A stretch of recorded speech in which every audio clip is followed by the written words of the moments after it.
السلام علیکم ناظرین، آج ہم بات کریں گے ایک ایسے صحابی رسول کی جن کے عزم و استقلال نے دشمنان اسلام کے خیمے میں ایک طوفان برپا کر دیا تھا۔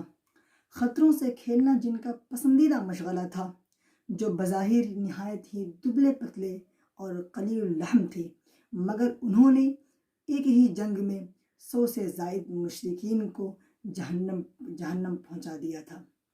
جی ہاں، میں بات کر رہا ہوں حضرت برا بن مالک انصاری رضی اللہ تعالی عنہ کی۔ ناظرین کرام، نبی پاک صلی اللہ تعالی علیہ وسلم کے ظاہری وصال کے فوراً بعد ملک عرب میں کفر و ارتداد کی ایک آندھی چلی۔ ہر ایک قبیلے سے کوئی ایک شخص کھڑا ہو کر نبوت کا دعویٰ کر دیتا اور ساری قوم اس کے ساتھ کھڑی ہو جاتی۔ اس طرح سے دھیرے دھیرے لوگ اسلام سے نکلتے جا رہے تھے۔ ان میں سر فہرست بنو حنیفہ کا مسیلمہ کذاب تھا، جس نے نبوت کا جھوٹا دعویٰ کر رکھا تھا اور اس کے ساتھیوں کی تعداد 40,000 تک پہنچ گئی تھی۔ ان پرفتن ماحول میں خلیفۃ المسلمین حضرت ابوبکر صدیق رضی اللہ تعالی عنہ ایک ناقابل تسخیر چٹان ثابت ہوئے۔ حضرت صدیق اکبر نے ان کی سرکوبی کے لیے 11 لشکر جرار تیار کیے اور عرب کے کونے کونے میں بھیج دیے۔ ایک لشکر حضرت اکرمہ بن ابو جہل رضی اللہ تعالی عنہ کی سرپرستی میں مسلمہ کذاب سے لڑنے پہنچا، مگر ناکام واپس لوٹ آیا۔ اس کے بعد صدیق اکبر رضی اللہ تعالی عنہ نے ایک لشکر عظیم تیار کیا اور حضرت خالد بن ولید رضی اللہ تعالی عنہ کی کمان میں اسے روانہ فرمایا۔ اس لشکر میں صحابہ کرام میں بڑے بڑے پائے کے صحابہ کرام موجود تھے اور انہی میں حضرت برا بن مالک انصاری رضی اللہ تعالی عنہ بھی تھے۔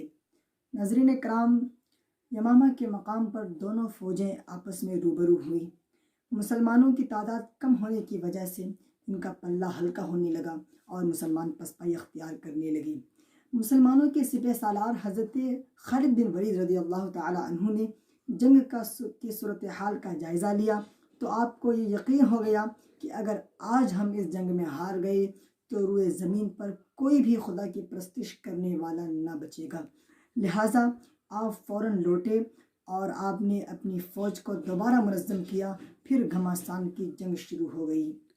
مسلمانوں کی اتنے شدید حملے سے مسیلمہ کذاب اور اس کی فوج میں افراتفری مچ گئی اور وہ بھاگ کر اپنے باغ میں جا کر محصور ہو گئے۔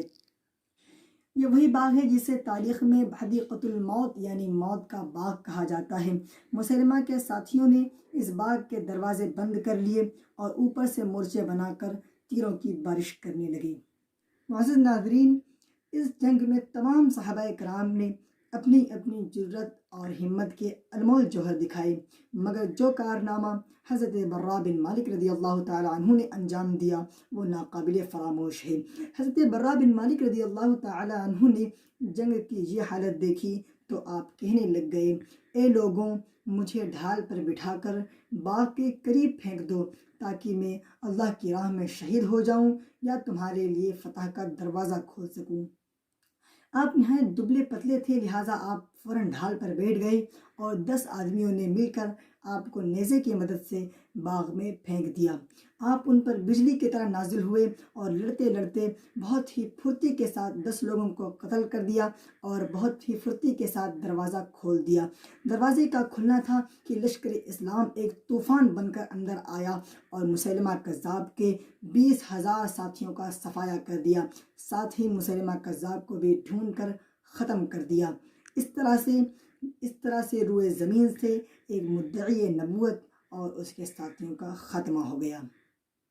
ناظرین کرام، اس جنگ میں مسلمانوں کو فتح تو مل گئی، مگر حضرت برا بن مالک رضی اللہ تعالی عنہ کے جسم پر 80 سے زائد تلواروں، نیزوں کے اور تیروں کے زخم تھے۔ ایسے ہی جانباز اور دلیر اور نڈر سپاہی کے اوپر یہ شعر صادق آتا ہے۔ معزز ناظرین، اس جنگ میں حضرت برا بن مالک رضی اللہ تعالی عنہ کے جسم پر 80 سے زیادہ تلواروں، نیزوں اور تیروں کے زخم لگے، مگر پھر بھی آپ نے ہمت سے کام لیا اور دروازہ کھول ہی دیا تھا۔ ایسے ہی جانباز اور نڈر سپاہی کے اوپر یہ شعر صادق آتا ہے کہ ٹل نہ سکتے تھے اگر جنگ میں اڑ جاتے تھے، پاؤں شیروں کے بھی میدان سے اکھڑ جاتے تھے۔ آج کے لیے اتنا ہی۔ السلام علیکم ورحمۃ اللہ وبرکاتہ۔